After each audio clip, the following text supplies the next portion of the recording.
Todd Young Online presents Young Tales. Tales for the young and the young at heart. Today's story from L. Frank Baum's American Fairy Tales. Today's story, The Girl Who Owned a Bear. A mama had gone downtown to shop. She had asked Nora to look after Jane Gladys. To Jane Gladys? Oh. And Nora promised she would. But it was her afternoon for polishing the silver, so she stayed in the pantry and left Jane Gladys to amuse herself alone in the big sitting room upstairs.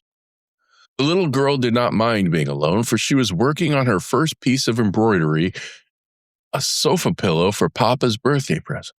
So she crept into the big bay window and curled herself up on the broad sill while she bent her brown head over her work. Soon the door opened and closed again, quietly. Jane Gladys thought it was Nora, so she didn't look up until she had taken a couple more stitches on a forget-me-not. Then she raised her eyes and was astonished to find a strange man in the middle of the room who regarded her earnestly. He was short and fat and seemed to be breathing heavily from his climb up the stairs. He held a work silk hat in one hand, and underneath his other elbow was tucked a good-sized book. He was dressed in a black suit that looked old and rather shabby, and his head was bald upon the top. "Excuse me," he said, while the child gazed at him in solemn surprise. Are you Jane Gladys Brown?" "Yes, sir. Yes, sir," she answered. Very good indeed," he remarked with a queer sort of smile. "I've had quite a hunt to find you, but I've succeeded at last." How did you get in?" inquired Jane Gladys with a growing distrust of her visitor. "That is a secret," he said mysteriously. This was enough to put the girl on her guard. She looked at the man and the man who looked at her, and both looks were grave and somewhat anxious.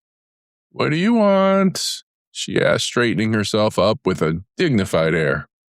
"Now we are coming to business," said the man briskly. "I'm going to be quite frank with you. To begin with, your father has abused me in a most ungentlemanly manner."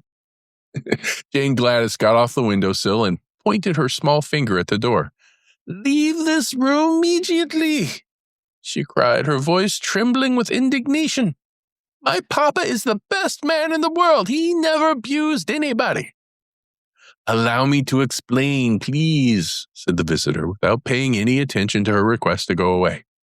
"Your father may be very kind to you, for you are his little girl, you know. But when he's downtown in his office, he's inclined to be rather severe, especially on book agents.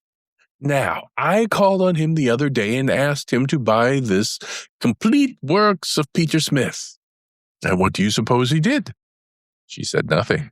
"Why," continued the man with growing excitement, "he ordered me from his office, and he had me put out of the building by the janitor. What do you think of such treatment as that from the best papa in the world, eh?"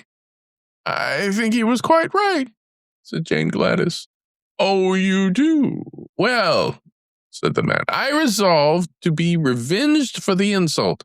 So, as your father is big and strong and a dangerous man, I have decided to be revenged upon his little girl." And Jane Gladys shivered. "What are you going to do?" she asked. "I am going to present you with this book," he answered, taking it from under his arm. Then he sat down on the edge of a chair, placed his hat on the rug, and drew a fountain pen from his vest pocket. "I'll write your name in it," said he. "How do you spell Gladys?" "Gladys," she replied. "Thank you. Now this," he continued, rising and handing her the book with a bow, "is my revenge for your father's treatment of me. Perhaps he'll be sorry he didn't buy the complete works of Peter Smith. Goodbye, my dear." He walked to the door, gave her another bow, and left the room, and Jane Gladys could see that he was laughing to himself as if very much amused. When the door had closed behind the queer little man, the child sat down in the window again and glanced at the book. It had a red and yellow cover, and the word thingamajigs was across the front in big letters. Then she opened it, curiously and saw her name written in black letters upon the first white leaf. He was a funny little man, she said to herself thoughtfully.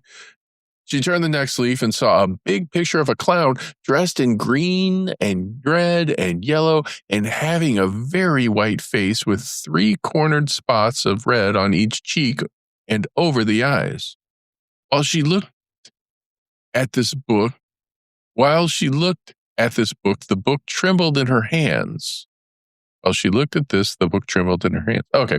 The leaf crackled and creaked, and suddenly the clown jumped out of it and stood upon the floor beside her, becoming instantly as big as an ordinary clown.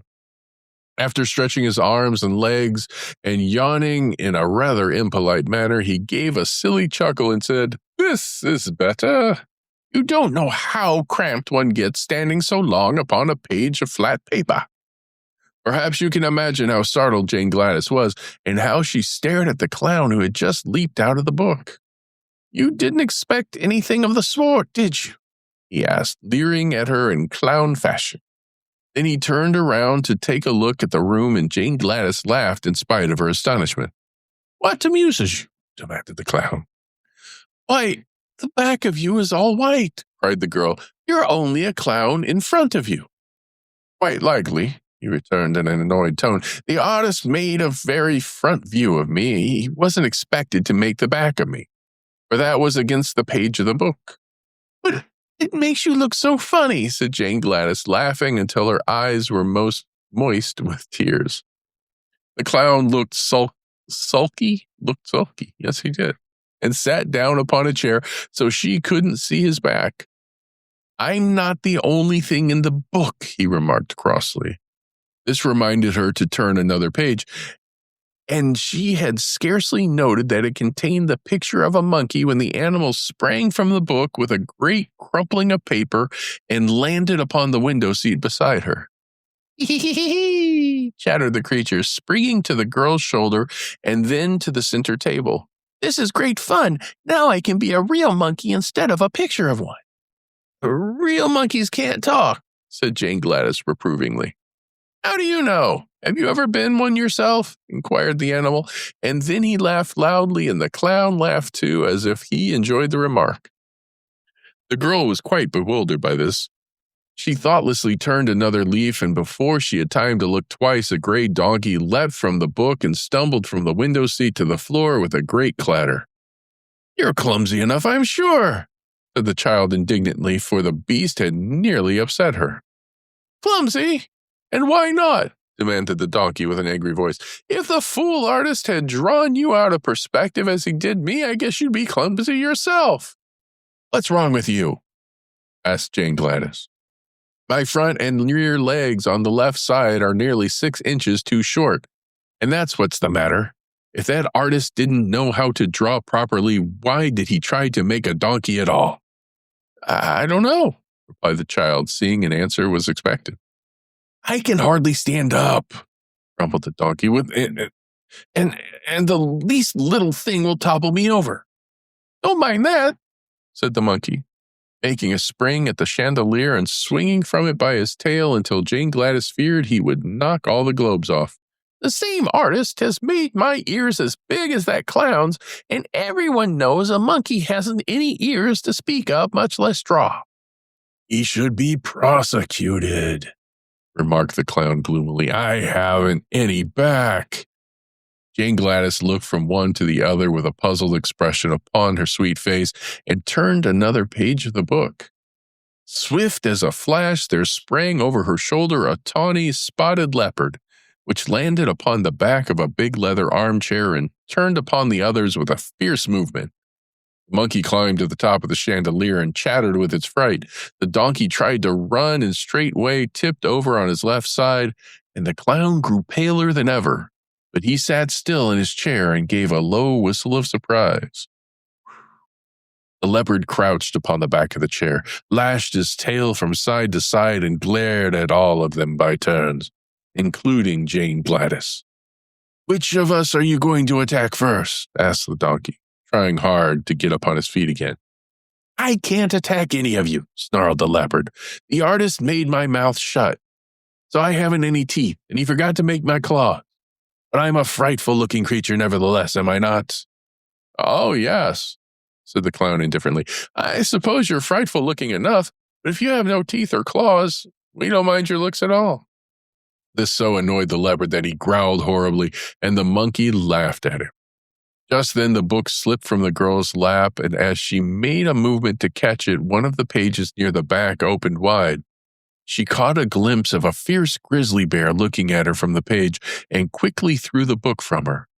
It fell with a crash in the middle of the room, but beside it stood the great grizzly who had wrenched himself from the page before the book closed.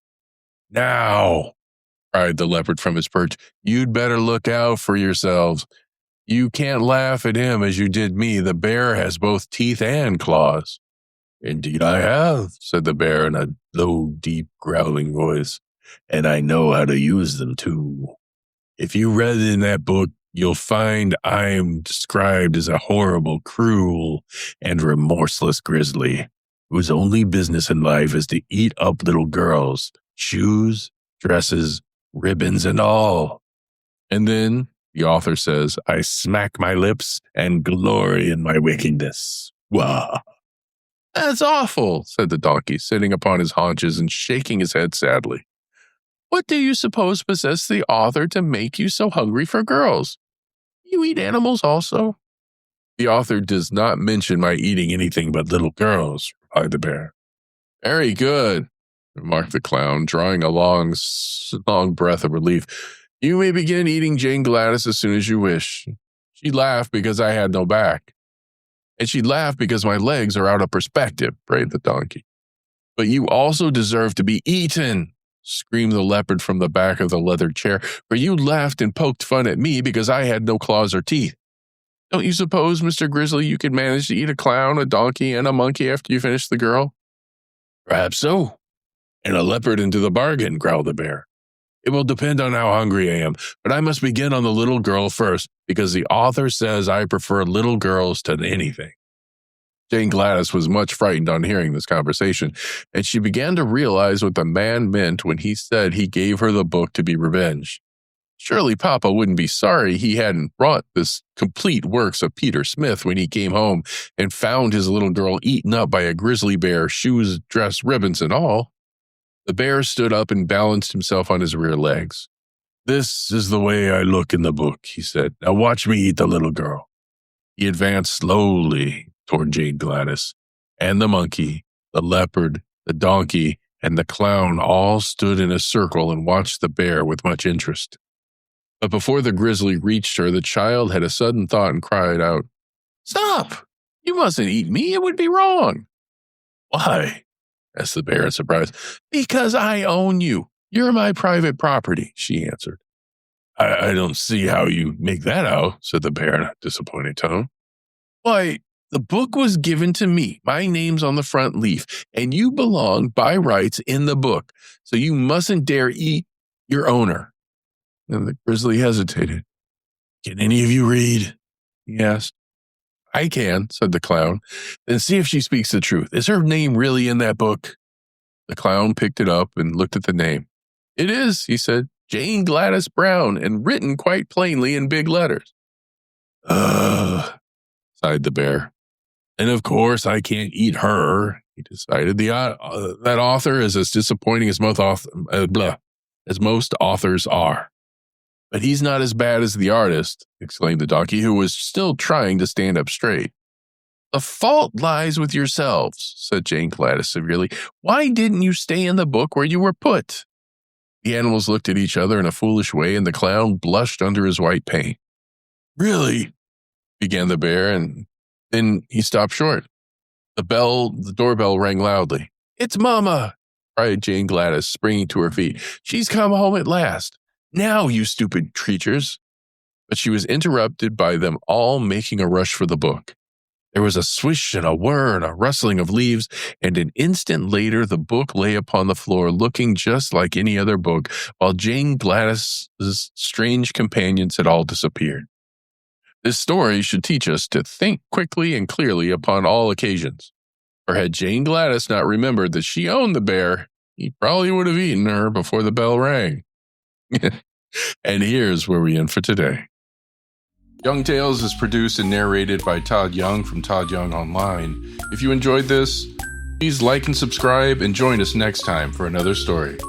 Thank you for your support.